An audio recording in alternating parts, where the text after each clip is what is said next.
예, 안녕하세요. 험한 세상, 광야 같은 세상에서 어떻게 평안하신지 궁금합니다. 오늘 네 번째 주제는 비교적 쉽습니다. 하나님께서 우리를 용서하실 것이라는 거죠. 우리의 죄를 이거는 뭐 잘 아는 거지만 이 주제를 통해서 우리가 또 오늘의 삶을 어떻게 영원의 죽음 이후의 영원한 삶에서 비추어 볼 수 있을 것인가 생각할 수 있는 계기가 되면 좋겠습니다. 먼저 우리는 지금 죽음 이후의 삶을 생각하고 있는데요. 첫 번째 주제 마지막 부분에서 이 책에서 죽음 이후의 삶에 관한 삶에 대한 어떤 유비가 이 세상에 있을 수는 없는가? 그래서 우리가 좀 더 실감나게 체험할 수는 없을까 하는 질문을 또 던지고 대답해 주고 있습니다. 이 로핑크 신약학자는 파스칼의 경험을 길게 서술을 했더라고요. 한 두세 페이지에 걸쳐서. 그것은 일생을 뒤집어 엎는 한순간의 체험으로 인생이 바뀌는 그런 경우를 우리가 가끔 그런 얘기를 듣죠. 예, 파스칼의 경우도 그랬는가 하는 우리는 잘 몰랐지만 이 책에서 설명해 주는 바에 의하면 그랬다고 합니다.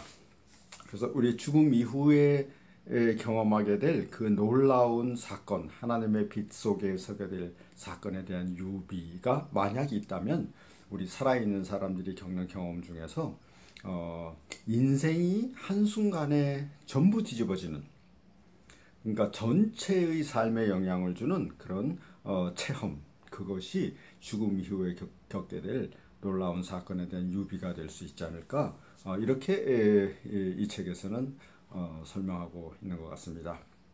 뭐 파스칼은 우리에게 좀 낯선 사람일 수 있지만, 예, 바울이 그랬죠. 바울이 다메섹 도상에서 겪은 그 삶의 극적인 전환, 뭐 이런 것이 만약 그 주변에도 그런 것이 있다면 그것이 죽음 이후에 일어날 사건에 놀랍고 충격적이고 이해 불가한 그런 삶에 대한 유비로 죽음 이후를 유추해 볼 수 있지 않을까, 뭐 이런 설명이 있습니다. 흔히 임사 체험자들이 그 경험을 겪은 후에 삶이 완전히 달라졌다 이렇게 얘기하죠. 그것이 죽음 이후를 경험한 사람의 이 세상에서 나타나는 현상이 아닐까 생각합니다. 또 우리의 모든 삶이 한순간에 드러난다. 우리 이 심판의 주제도 그렇게 생각을 했었죠.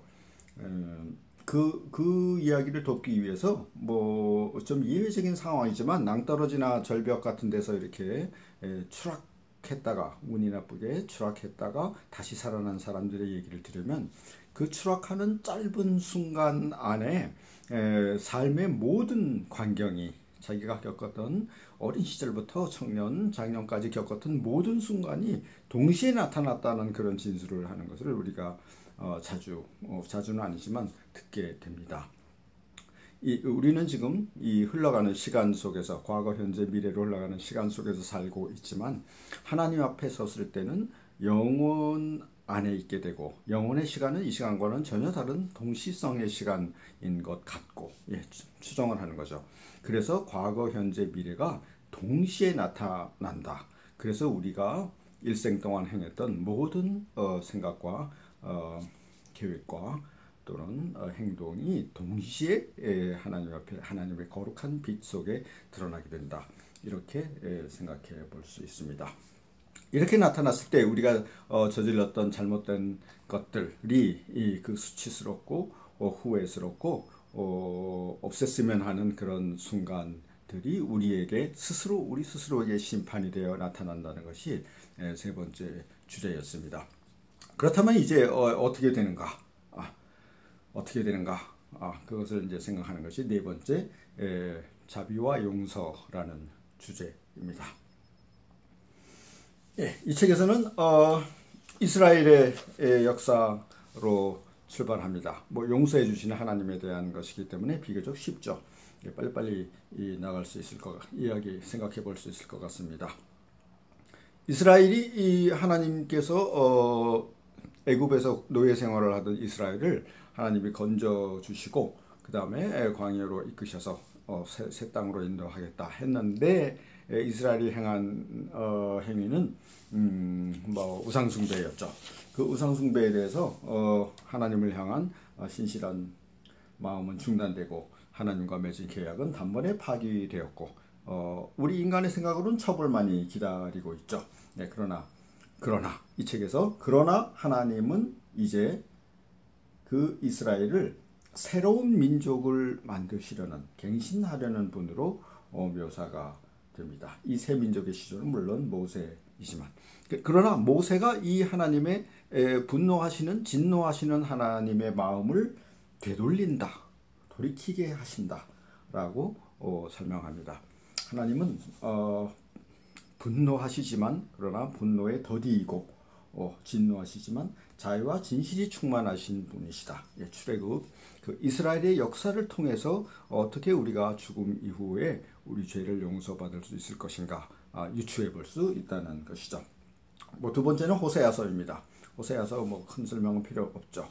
가혹한 판결이 내려지고 인간만이 아니라 인간의 죄로 인해서 환경 세계, 자연 세계마저도 파멸될 것이다라는 아주 심각하고 엄격한 그 심판의 말씀이 전해지죠. 그러나 하나님의 진노는 또 사그라들고 다시 사랑으로 바뀐다라는 것이 호세아서죠. 또 뭐 세 번째 예는 예언서가 호세아서였죠. 특히 이렇게 이제 어떻게 그러면 여기서 주제는 죄가 시퍼렇게 살아있는데 하나님의 정의는 어떻게 된 것이냐 용서해버린다면 라는 것이 신학에서 주제였죠. 하나님의 정의와 사랑이 어떤 관계를 가질 것인가 라는 신학의 아포리의 어려운 말로 그런 모순이죠. 예.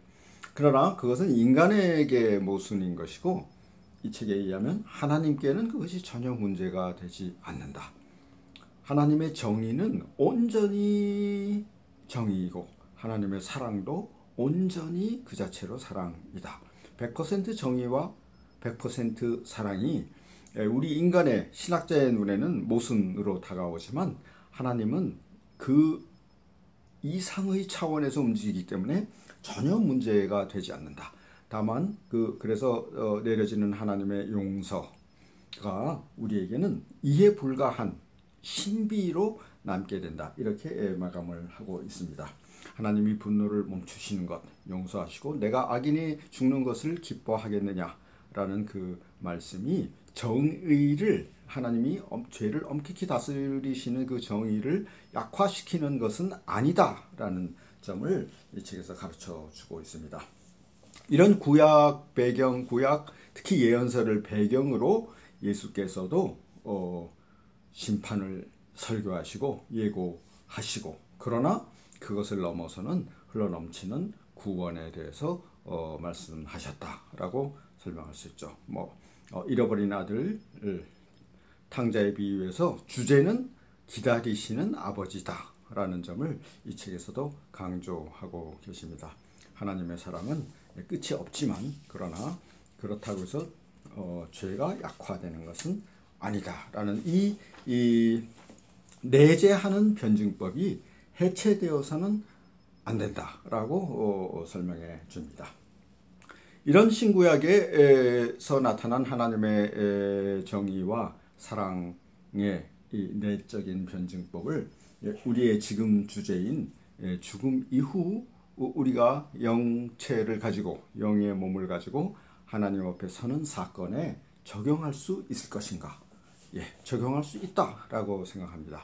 역사 속에서 이스라엘을 용서하셨고 또 예수께서 직접 설명해 주신 그 하나님의 기다리시는 아버지의 사랑이 왜 우리의 죽음 이후의 존재에 대해서 적용되지 않겠느냐. 그래서 하나님의 거룩한 빛 안에 우리가 영의 몸으로 서서 우리가 이 세상에서 행했던 모든 잘못된 생각과 행위들이 드러났을 때 또 하나님의 그 사랑이 적용될 것이다 라는 것이 이 네 번째 주제입니다. 다시 한번 끝내면서 강조하는 것은 결코 간과해서는 안 될 것은 하나님의 자비와 용서라는 주제를 이 죄의 맥락, 엄중한 죄의 맥락에서 떼어놓아서는 안 된다는 것입니다. 죄는 감출 수도 없고 침묵할 수도 없는 것이고 호세에서 나타난 죄는 그보다 나쁠 수 없을 만큼 심각했다라는 점이 자각하는 동시에 우리가 하나님의 사랑을 기대할 수 있다라고 합니다. 다시 말해서 하나님의 자비를 바라는 이는 항상 자신의 죄의 역사를 들여다보고 있어야 한다. 자기 죄의 역사를 축출하거나 감추거나 하나님의 사랑이라는 이름 아래서 미화해서는 안 된다. 이것이 우리 개신교가 저질렀다기보다는 실수했던 그런 점이죠. 한국교회는 하나님의 사랑은 크게 외쳤지만 그러나 정의는 굉장히 약화시켰습니다. 그렇게 하지 않을 때만, 즉 우리의 죄를 감추거나 미화하거나 축출하지 않을 때만 우리는 하나님의 자비를 희망할 수 있습니다. 그렇게 하지 않을 때만 하나님의 자비가 값싼 자기 정당화로 전락하지 않는다. 이렇게 할 수 있습니다. 제가 덧붙이고 싶은 것은 하나님의 온전한 정의와 하나님의 온전한 자비, 이 둘 사이의 내적인 변증법이 이 로핑크 신학학자는 이 책에서 이해 불가한 신비라는 차원으로 끌고 갔습니다. 그러나 나중에는 설명하겠지만 저는 직접 여기서 뭐가 그렇게 이해하기 힘드냐? 하나님의 정의라는 것은 예수 그리스도를 통해서 자기 자신이 상대의 희생을 жил어지는 그런 정의입니다. 그렇기 때문에 그것은 정의인 동시에 사랑이 되는 것이고, 이건 우리가 이제 신학 교리를 통해서 많이 설명하고 공부하고 설교하는 그 기독교의 중심 주제죠. 하나님께서는 정의, 죄를 엄격하게 다스리시지만 그 죄의 대가를 스스로 죽음을 짊어지신다는 것입니다. 그 결과 하나님의 정의도 살고 하나님의 사랑도 산다. 물론 이 설명마저도 이해불가한 차원에 있기는 하지만 우리는 사랑은 하기는 하지만 상대방의 고통을 위해 나를 희생하는 경우는 참 드물죠. 작은 경우라면 자비심으로 소위 말하는 종교적 자비심으로 행하지만 그러나 목숨을 내놓아야 되는 상황에서 결단하기는 참 어렵죠. 또 자기 목숨을 내놓는다고 해도 그것이 진정한 사랑이 아닌 경우가 대부분이죠. 자기 주장에 지나지 않는 그래서 우리는 사랑 앞에서도 정의 앞에서도 딜레마에 빠질 수밖에 없습니다.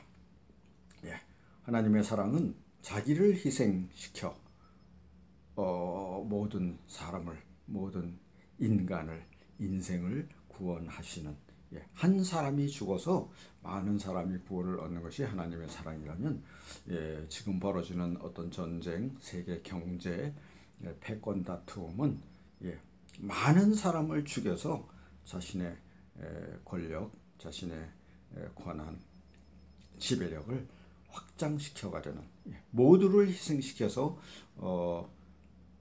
자기 유익을 취하려는 그 점에서 참 하나님이 행하시는 일과 이 세계의 공중 권세를 잡은 자들 배후에서 활동하시는 악의 우두머리에 행하는 일과 이것이 대조가 되고 있지 않은가 생각해 봅니다.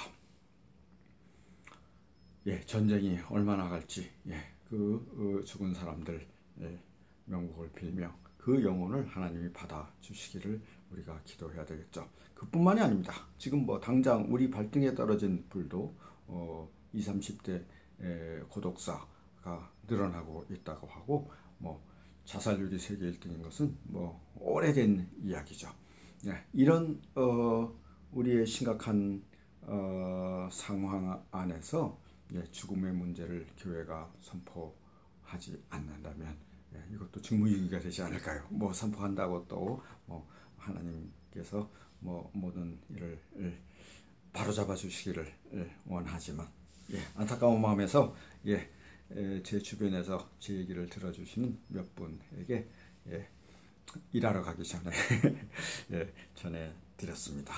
이 놀라운 하나님의 사랑과 정의의 그 빛이 이미 살아있는 지금 오늘 하루에 비춰들어 우리가 영혼 속에서 살아갈 수 있기를, 죽음 이후에 일어날 그 사건을 미리 예감하면서 얘기하면서 살아갈 수 있게 되기를 제 말씀을 들어주는 몇 분에게 기원하겠습니다.